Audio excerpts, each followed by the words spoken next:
As I was saying, Colleen is the chairwoman of the Society of Canadian Woodworkers, which is, she'll tell you all about it and all about the insurance. And she's also the president of the Woodturners Guild of Ontario, which is located in Pickering. And she runs a business with her husband in Stouffville. So, Colleen. Hello, hello, hello.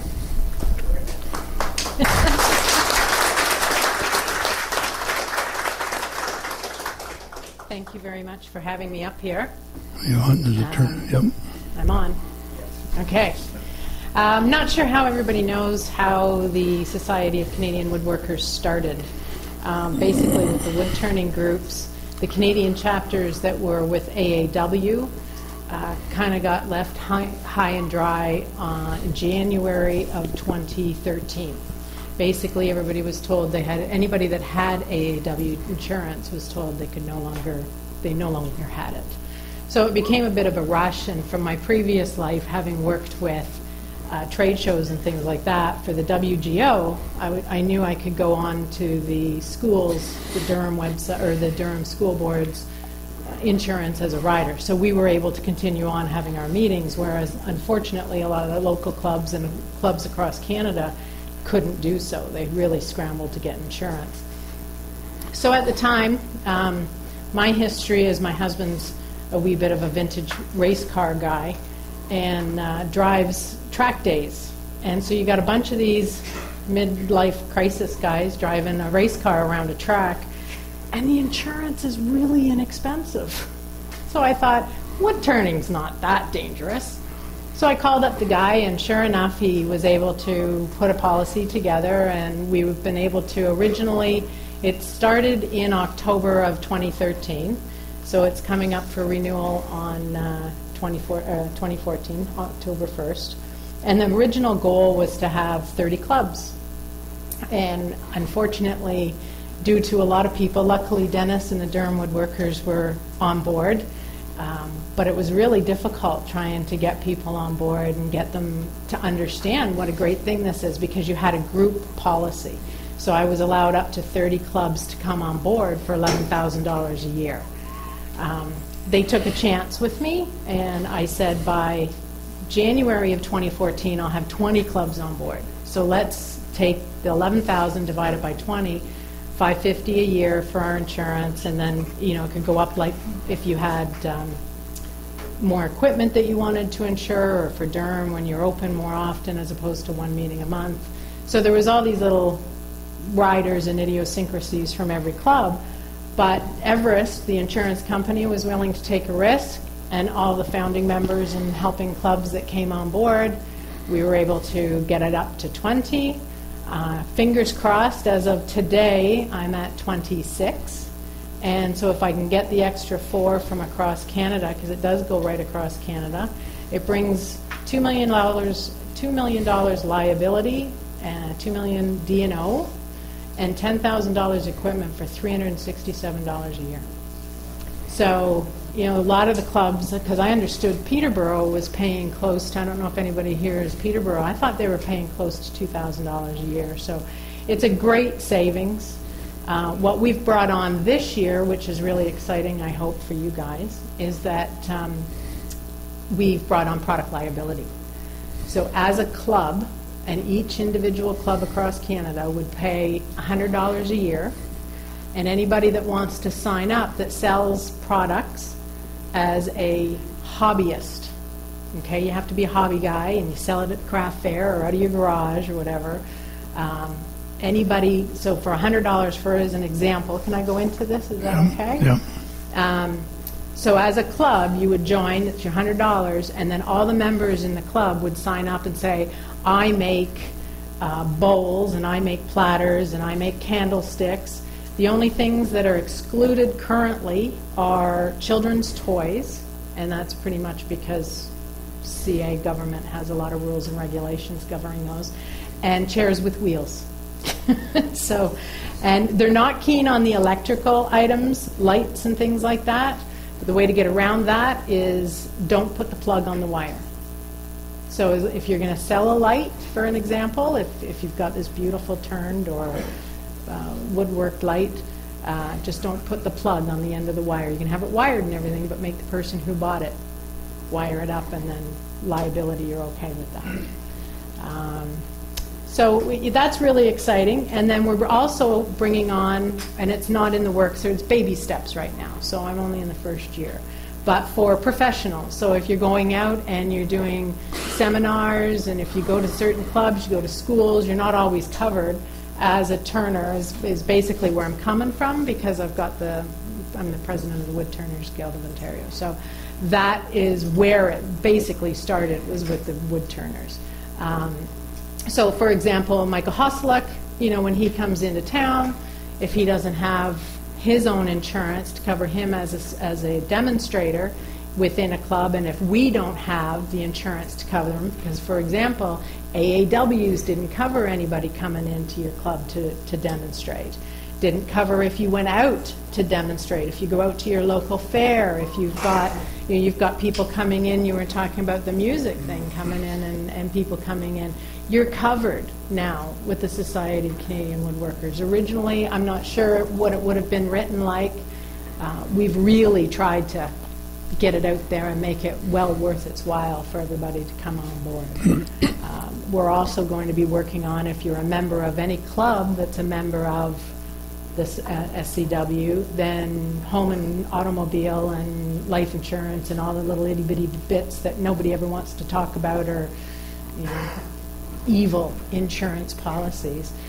It's good to get a quote, because he's giving, as soon as you say you're an SCW member, Canadian Insurance Brokers International, or Canadian Insurance Brokers Inc. is giving an automatic 10% discount on the personal policies as well. So it's pretty exciting. And then, as I say, the business one, if anybody here is a business woodworker and has a business and sells furniture as a business, not as a hobbyist, then we're going to be introducing that over the next year or two as well. My website's up and running. Oh, sorry. So I just want clarification. Yeah. If I'm selling like a couple of items at a craft sale, Yep. as a hobbyist, Yep. I'm covered under the club's policy, or I need the $100. The club policy is the rider that goes with your club, so it's $100 a year, and it covers you as a member. But does it cover Sam if he wants? Everybody. All we ask is that we get a list of the members that would like to be covered, that are participating under the product liability, and what you make. Yeah, okay. That's all that's needed, and then your $100. Everest will charge you $100. So what about this activity we're having? Should we tell you that we're having an activity like this activity on December? No, you're automatically covered. Originally, it did start out, because it was a real growing pain. I think Gord can understand all my growing pains of what's covered, what's not covered, where we're going, who's doing what. Basically, it was much easier, and thank goodness the main reason right now that we do have inexpensive insurance in Canada is because there's never been a woodworking accident that's been gone to court. And so right now, and that's unfortunately what happened with the AAW, was 2 years ago, 2 people died in 1 year. There goes your policy. It went up so high they couldn't even handle and it was pretty. And the other thing is, this Canadian Woodworking magazine actually did a little thing in their newsletter about us, which was very exciting. And AAW is supporting us as their Canadian option, because they do and now have realized that their insurance policy hasn't done anything for any Canadians that have been paying, granted, only $100, and thank goodness nobody had to put a claim through, because nobody's real sure it would have ever gone anywhere. So, but it's pretty exciting. The website is up. I did little sheets here. It's just got my name and phone number and the website. If you want to take it, it's Canadian-woodworker.com.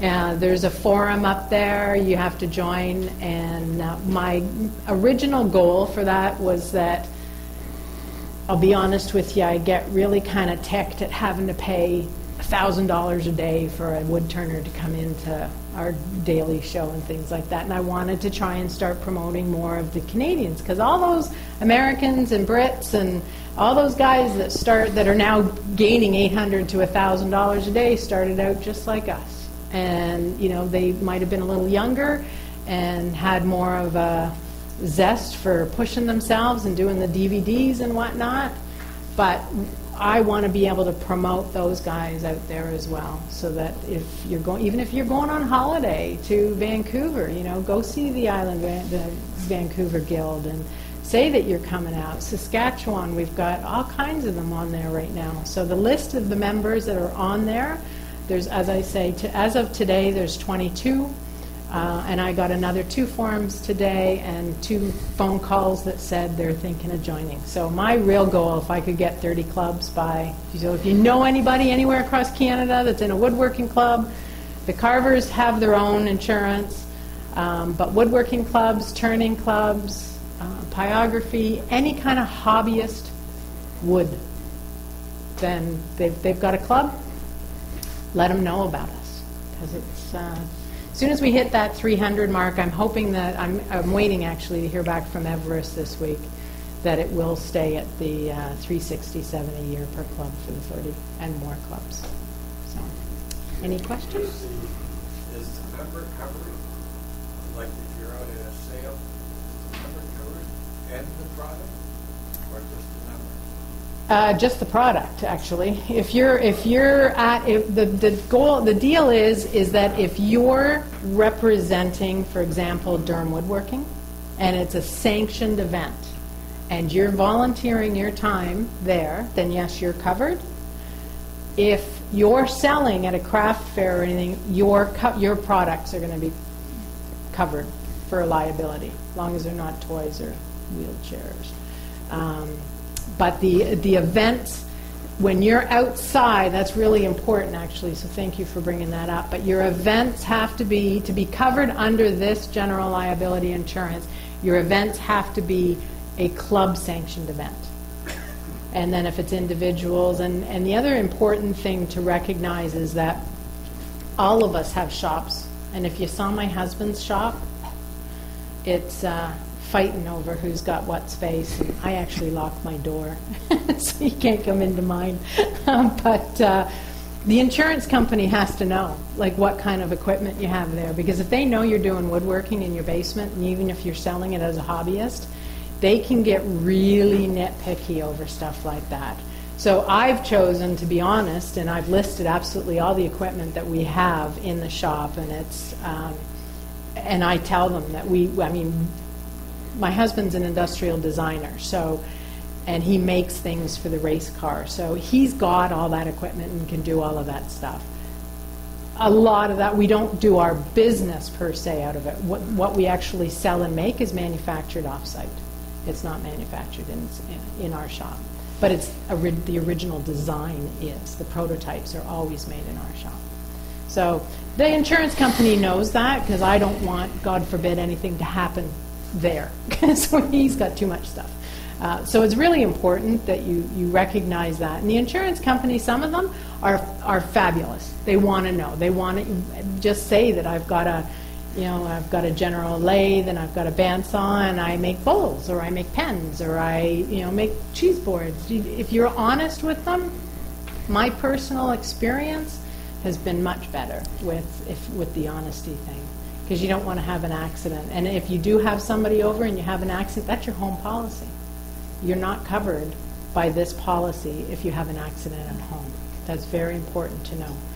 If it's a club sanctioned event and it's at the fairgrounds, or if people are coming in here, you're covered. If you're on your own property and you have an accident, that's your home insurance that gets you covered. So when the members of the club don't do this musical ride, you're covered. Yes. Don't anybody choke on a whistle. Yeah, it's from what I've done and all the due diligence I've been trying to organize everything and make sure that, as I say, in baby steps, because we only brought on the product liability in the past 2 months. I think in June or July, I think I let everybody know. And so I didn't push it. I didn't really send any emails out, because the renewal is in October. So that's when we need the list of people's names that want to be covered and want to be part of that. And it can be a benefit. The other thing is, with some clubs are saying they don't want to They don't want to pay for their members, so if you've got 10 members for the product liability, it's $10 a year. Like, to me, it's a no-brainer. A couple of coffees at Tim Hortons. So the other thing is, the club can pay for it, and it's another benefit to be a member of Durham Woodworking or WGO, because that's what we're doing. We're paying the $100, saying, come on up, sign the sheet, tell us what you make, what you sell, and What kind of coverage should we have then if we take this $100? you'll have $2 million liability. Is that adequate? Well, we're going to raise it, we are raising it to 5. Yeah, that's Well, your general Yours is liability different. is 5, yeah. So I'm not sure what the increase on, if you increase your product liability for the, because currently it's $100 for the products. Yeah, And, it doesn't matter what, in all honesty, it doesn't matter what you sign, what you do. If somebody's going to sue you, they're going to put a number down, and it's the insurance companies and the lawyers that are going to win and fight it out, and you have nothing to do with it in the end of it. but our basic policy right Your now basic policy is is 2. $5 million. Your general liability, That was 2. the basic is 2. But we're raising it to You 5. raise it to 5. We're going to raise it to 5 in October, Okay, yes, yeah, along with the craft insurance. okay, We're taking that out as well, okay, as a benefit to the members. yeah. So there you go. I have to see how much the increasing for the product liability to 5, I just have to find out how much. Yeah. I'm not sure how much that would be, because you're the first person that's asked. Any other questions? No? But check out the website, because there is a lot of good information on there. Yep. And we'll probably put the,